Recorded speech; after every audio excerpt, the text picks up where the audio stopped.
우리는 부활절 아침마다 교회에서 이렇게 인사를 하는 전통이 있어서 한번 해보려고 하는데요. 제가 예수께서 부활하셨습니다 하면 여러분들은 진실로 부활하셨습니다 라고 화답해 주시는 겁니다. 제가 한번 해볼게요. 예수께서 부활하셨습니다. 예수께서 부활하셨습니다. 거기에 한 인사를 더 덧붙였으면 좋겠는데요. 예수님의 부활을 축하합니다 하면 서로 당신의 부활을 축하합니다 이렇게 인사하는 거예요. 한번 해보겠습니다. 예수님의 부활을 축하합니다. 예수님의 부활을 축하합니다. 아멘. 우리 봉사관하고도 한번 연결이 가능한가요? 예, 한번 인사하겠습니다. 예수님의 부활을 축하합니다. 당신의 부활을 축하합니다. 아멘. 이렇게 부활절은 예수님만의 부활이 아니었습니다. 우리의 부활이기도 합니다. 우리 주님은 잠자는 자들의, 죽은 자들의 첫 열매가 되어주셨기 때문입니다. 그래서 그분 안에 있는 우리도 죽음으로 끝나는 존재가 아니라 부활에 들어가는 존재인 줄 믿으시기 바랍니다. 그러므로 부활절은 단지 2000년 전 예수님이 죽음에서 부활하신 날을 기념하는 날일 뿐만 아니라 우리도 예수님처럼 죽음을 이기고 생명을 가진 존재임을 선포하는 날임을 믿습니다. 그래서 오늘 부활의 아침, 그 아침에 어떤 일이 일어났는지 한번 살펴보도록 하겠습니다. 마가복음 16장 1, 2절에 보면 안식일이 지나고 아주 이른 새벽 해 돋을 때에 여인들이 무덤으로 갑니다. 1, 2절을 함께 읽겠습니다. 안식일이 지나매 막달라 마리아와 야고보의 어머니 마리아와 또 살로메가 가서 예수께 바르기 위하여 향품을 사다 두었다가 안식 후 첫날 매우 일찍이 해 돋을 때에 그 무덤으로 가며 아멘. 이 여인들은 왜 무덤으로 달려간 것일까요? 여인들이 무덤으로 간 것은 그들이 부활을 가장 먼저 보기 위해 부활을 알았기 때문에가 아니었습니다. 이들은 단지 예수님의 죽음을 너무나 잘 보내드리지 못해서 더 애도를 하려고, 그래서 향품을 가지고 예수님의 시신을 감싸며 더 애도를 하려고 무덤으로 간 것입니다. 그러면서 그들에게는 걱정거리가 있었습니다. 3절 4절도 읽겠습니다. 서로 말하되 누가 우리를 위하여 무덤문에서 돌을 굴려주리오 하더니 눈을 들어본즉 벌써 돌이 굴려져 있는데 그 돌이 심히 크더라. 아멘. 무덤에 들어가 예수님의 시신에 향품을 발라주어야 하는데 큰 돌이 막고 있어서 자기들 힘으로 그 돌을 굴릴 수 없을 것 같아서 걱정이라는 겁니다. 이것이 바로 여인들의 현실입니다. 여인들의 걱정이 우리의 걱정입니다. 늘 나를 막고 있는 돌들이 우리의 삶 속에서도 있으니까요. 주님께 가지 못하게 막는 돌들이 사실 우리에게도 많습니다.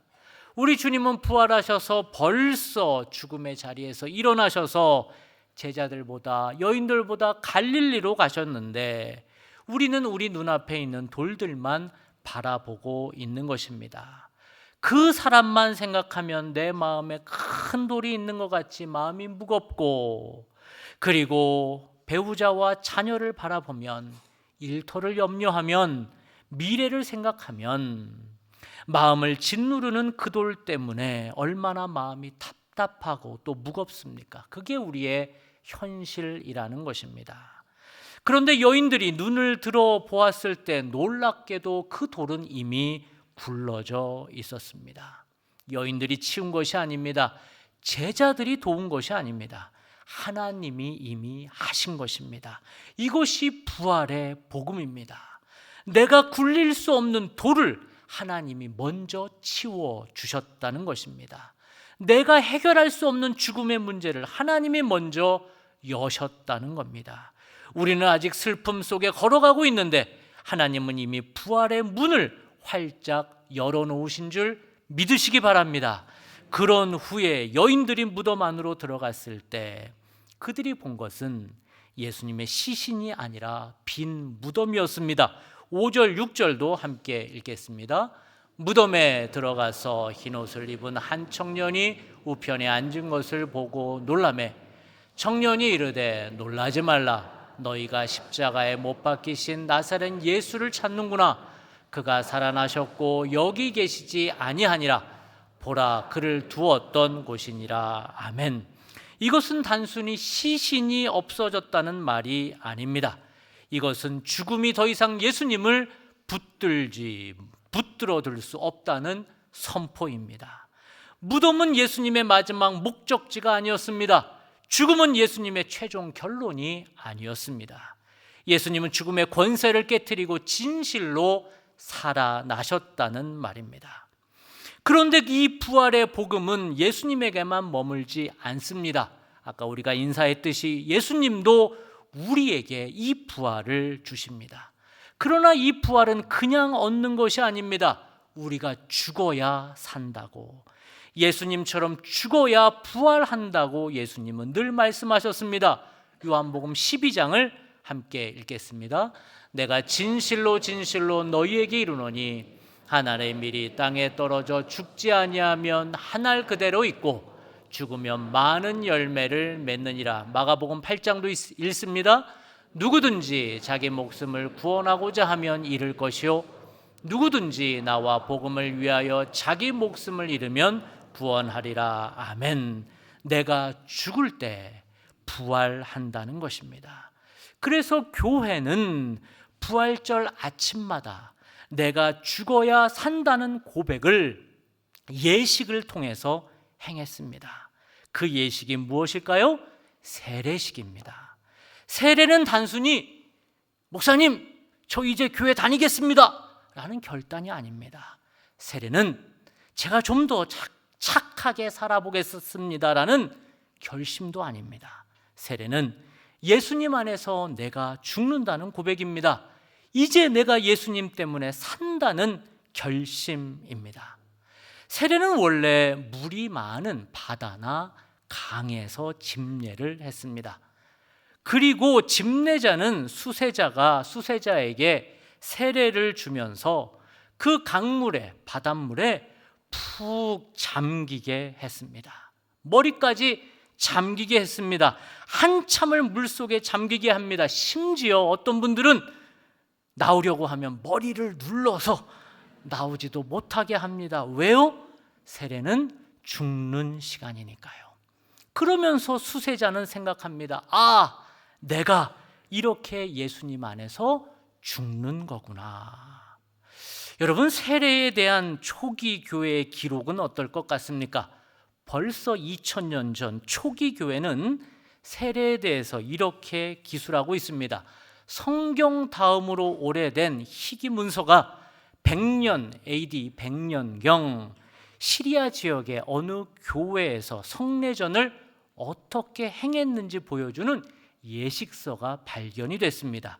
이 책이 디다케라는 책인데 기독교 예전에서는 아주 중요한 책입니다. 거기에 세례에 대한 이런 글이 있습니다. 제가 읽어드리겠습니다. 세례에 관해서 여러분은 이렇게 세례 주시오.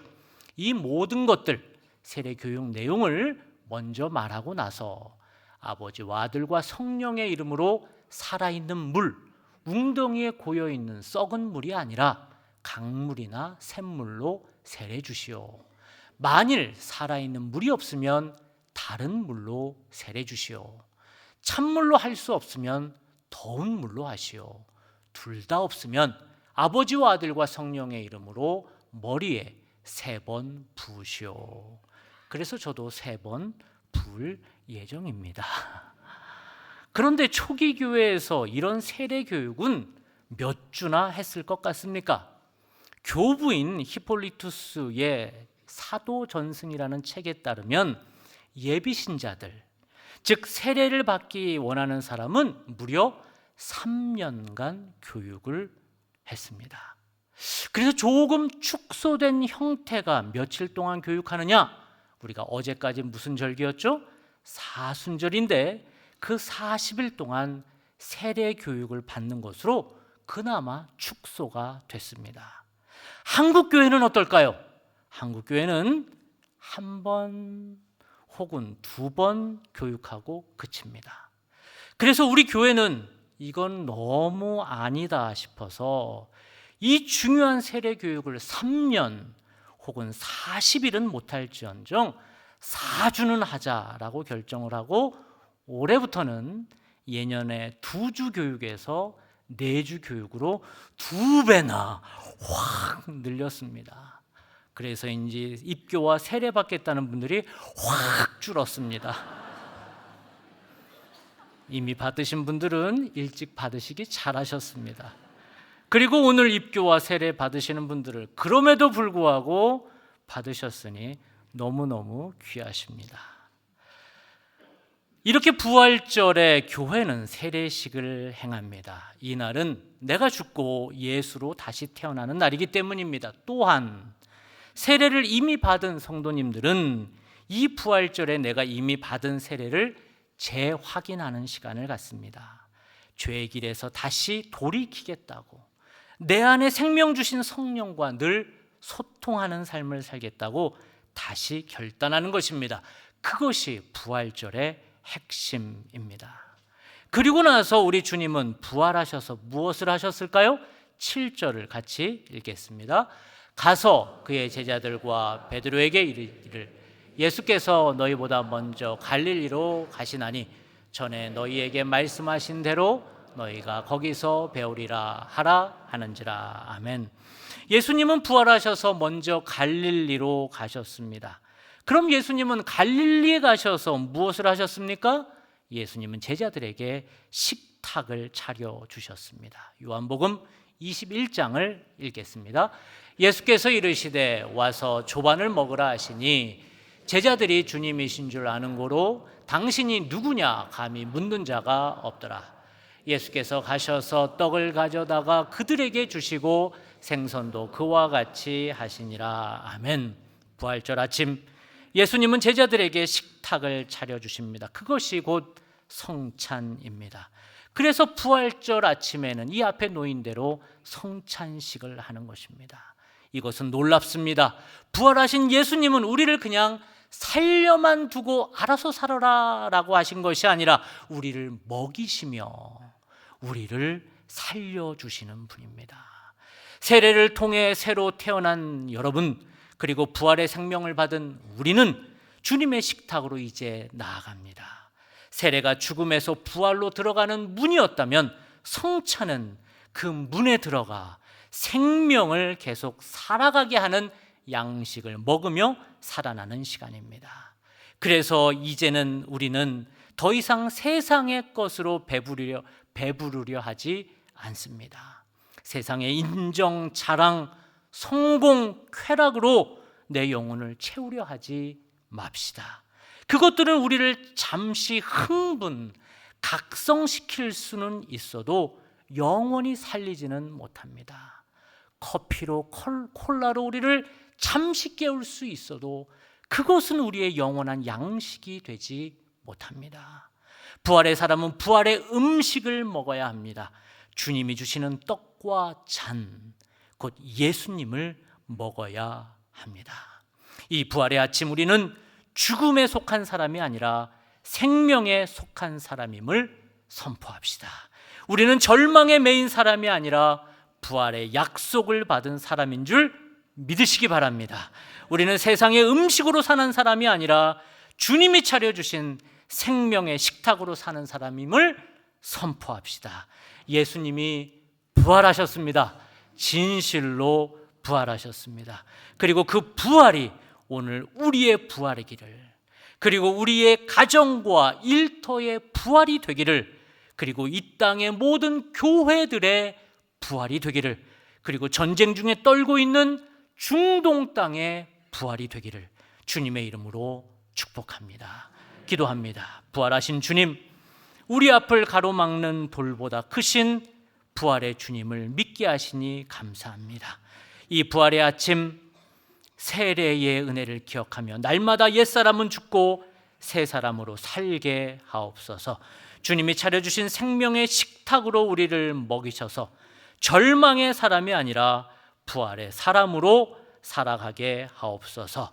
예수님의 이름으로 기도하옵나이다. 아멘.